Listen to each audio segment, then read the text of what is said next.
여러분 안녕하세요.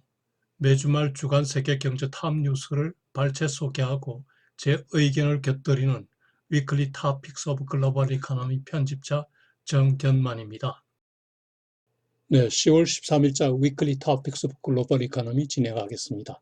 오늘 세 건의 뉴스를 발췌하였습니다.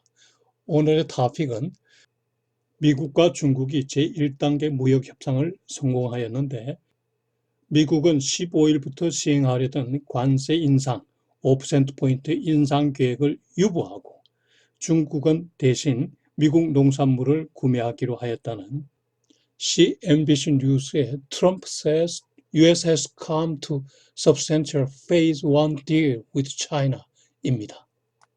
두 번째 뉴스는 미국 주요 기업들이 무역전쟁, 경기 침체, 홍콩 사태 등 큰 위험에도 불구하고 거대 중국 시장에서 사업을 하려는 사례가 여전하다는 CNN 뉴스의 American companies are taking enormous risks to the business in China입니다.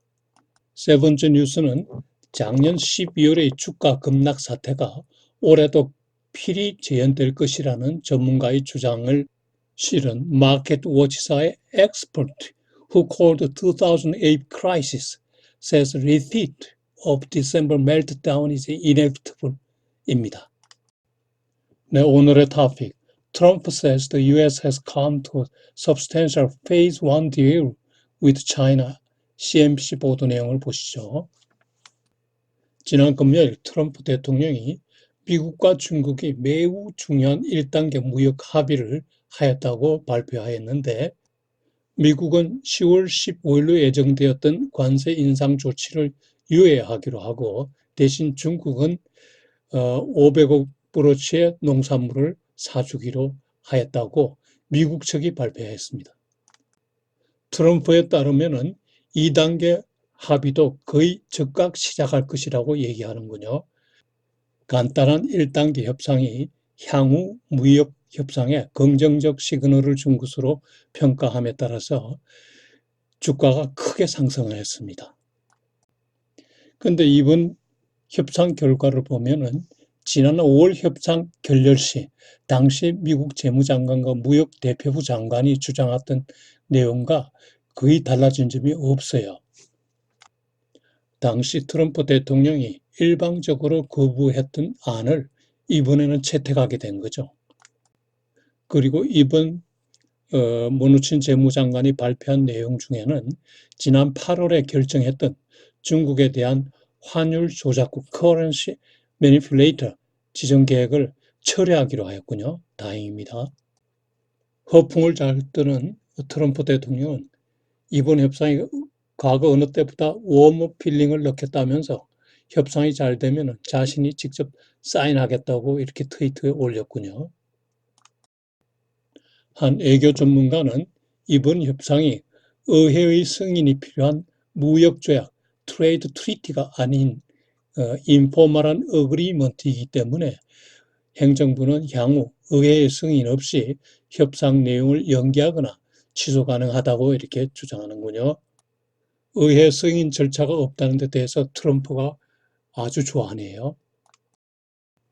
네, 이번 1차 무역 협상 결과에 관한 제 생각을 말씀드려 보겠습니다. 11일 발표한 무역 협상 결과는 사실 지난 5월 협상 결렬 당시에 미국 측에서 주장한 내용과 같은 거죠. 당시 트럼프 대통령이 일반의 예상과는 달리 협상 승인을 거부했다가 이번에 똑같은 내용을 승인하게 된 거죠. 이번에 트럼프가 협상안을 양보한 이유는 저는 이렇게 생각합니다.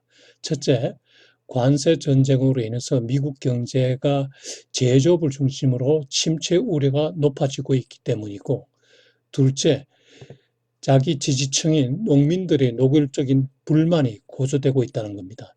즉, 중국의 미국 농산물 수입이 격감하였는데 농민들의 분노가 터진 거죠. 올해 미국의 대중국 농산물 수출액이 9억 불이 조금 못 미치는데 이는 2014년에 3분의 1 정도밖에 되지 않는 겁니다. 농산물의 비축 기간이 2년을 넘어서면은 가격이 급락하는 데다가 그 다음에 농사 계획을 잡지 못하기 때문에 농민들이 불만이 더 커지게 되죠. 세 번째 이유는 우크라이나 휘슬블로어 스캔들과 관련해서 잘못하면 탄핵 소추 위기에 몰릴 수 있기 때문에 무역 협상에서나마 약간의 성과를 과시할 필요가 있기 때문이죠. 즉 트럼프 대통령이 물러서지 않을 수 없게 된 상황에서 체결된 협상이라고는 생각이 듭니다. 네, 오늘 두 번째 뉴스, American companies are taking enormous risks to do business in China. CNN 비즈니스 보도 내용입니다. 즉 미국 기업들은 중국 경제 하강 국면 진입, 미국과의 무역 전쟁, 그리고 홍콩의 민주항쟁 등 새로운 위험 요인이 전례 없는 위험 요인이 많음에도 불구하고 중국 시장을 상대로 사업을 하겠다는 기업들이 계속 줄을 잇는다는 거죠. 중국 시장에 새로 진출을 하려는 기업들을 보면은 전자결제 회사인 페이팔이 지난달에 중국 정부로부터 전자결제 사업권을 획득하였습니다. 그리고 자산 운용사인 블랙락이 중국의 텐센트사와 협약을 체결하였습니다. 그리고 JP모간 체이스 은행은 지난 8월에 중국의 자산 운용사 를 경매로 취득하였습니다.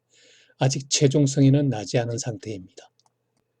그리고 세계 최대 전기자동차 회사인 테슬라사는 작년부터 상해 자동차 공장에 대규모 투자를 단행하여 이르면은 이달부터 생산 출하가 가능하다고 하는군요. 그런데 중국에 진출한 미국 기업들의 사업은 현재 확장 추세라고 하는군요. 미국 상위 등록 기업의 약 77%가 2018년 중국에서 이익을 실현하였고 그중 약 50% 정도가 중국 투자 확대를 예상하고 있다고 하네요. 중국 투자 축소를 예상하는 기업은 4분의 1이 안 되네요. 암참은 중국 내 사업 전망을 밝게 보네요. 중국은 30년 내에 완전히 개발된 국가가 되고 그때는 미국 경제와 대등한 관계가 될 것이라는 거죠. 그리고 12억 인구를 무시하고서는 다국적 기업이 될 수 없다. 이런 얘기도 하고 그때 중국에서 시장 점유율이 단 3%만 되어도 이게 적은 돈이 아니라는 거죠. 그리고 중국 당국이 각종 규제 장벽을 많이 완화해 주고 있죠. 페이팔과는 달리 현재 마스터카드나 비자 카드는 여전히 중국 진입이 불가한데 중국 기업이 이들과 경쟁할 수 있는 상태가 되면은 허용해 줄 것으로 예상하네요. 미국 기업의 대중국 직접 투자 규모를 보면은 지난 상반기 중에 6.8 빌리언 달러, 68억 불에 달하는군요. 최근 2년 평균 대비 조금 증가한 금액입니다. 암참이 분석한 미국 기업의 중국 사업에 따른 위험성은 크게 세 가지군요. 첫째, 중국 경제의 하강 국면 진입. 둘째, 미국과의 무역 전쟁. 셋째, 홍콩 민주화 운동과 관련한 중국의 이념적 가치와 충돌하는 문제를 제기하는군요. 네, 오늘 세 번째 뉴스. Expert who called the 2008 crisis says a repeat of December meltdown is inevitable. 마켓 워치 뉴스입니다. 전직 골드만삭스 직원으로서 2007년 8년의 금융위기를 예측했던 한 분석가의 주장에 따르면 작년 12월의 주가 급락 사태가 올해 필히 재현될 것이라는 주장이 나왔습니다. 지난 주말에 무역전쟁 완화 기대로 주가가 크게 상승한 가운데 나온 주장이라서 주목을 끄는군요. 여기에 등달아서 지난주에 유명 상장지수 펀드인 뱅가드 S&P 500 에퀴티 트레이드 펀드에서 대규모 자금 일출 사태가 발생하였습니다. 이처럼 연말 주가의 급락을 예상하는 주장의 근거는 주식시장이 연말에 대규모 유동성 부족 사태에 직면하기 때문이라고 하는군요. 연말 셋오프의 세 가지 요인을 보면은 첫째가 기업 실적 확인 불가 시기, 소위 블랙아웃 피어리드가 다가온다는 거죠. 크리스마스 등 각종 할리데이가 다가오고 이에 따라 실적이 미확인된 상태에서 자사주 취득이 감소한다는 거죠. 미국은 다음 주부터 은행주를 필두로 3분기 기업 실적 발표가 이어지는데 은행의 경우 대체로 실적이 좋지 않은 것으로 예상되고 있군요. 두 번째 요인은 단기 금융시장에 대해서 패드의 제동이 진행 중이라는 거죠.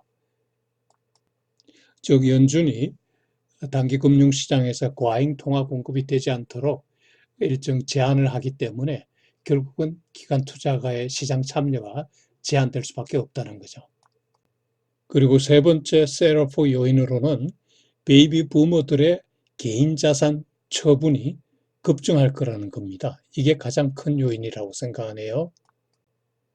즉 1940년대 중반에서 1960년대 중반까지 출생한 베이비 부모들이 지금 평균 나이가 70.5세가 되는데 이들은 매년 보유 자산의 5% 정도를 매각한다고 하네요. 근데 올해 이들의 매각이 작년 말 대비 50% 증가할 것이라고 예상하는군요. 많은 베이비 부모들이 지금 자신의 위험자산 보유가 많다고 생각하고 주가도 많이 상승하였기 때문에 매각 욕구가 크다는 거죠. 그리고 이들의 자산을 운용하는 자산 운용사들이 휴가 기간 이전에 자산을 매각하도록 권유할 것이라고 하는군요. 그리고 지난주에 S&P 500 상장 지수를 추종하는 뱅가드 S&P 500 ETF 자금이 무려 2.9 빌리언 달러, 우리 돈으로 3조 3천억 원 정도 인출되었다고 하는군요. S&P 500 지수가 좋지 않다고 보기 때문이죠. 이 자금 유출 규모는 지난 10개월 이내 최대 유출이고 2010년 동 펀드 발족 이래 두 번째로 큰 규모의 자금 유출이라고 하네요. 작년 12월과 같은 주가 급락 사태가 재현될지 여부는 더 두고 봐야겠지만은 개인적으로 저는 상당히 개연성이 높다는 생각이 들었습니다. 네, 오늘 또 제 위클리 탑픽스 오브 글로벌 이코노미를 예청해 주셔서 대단히 감사합니다. 여러분 안녕히 계십시오.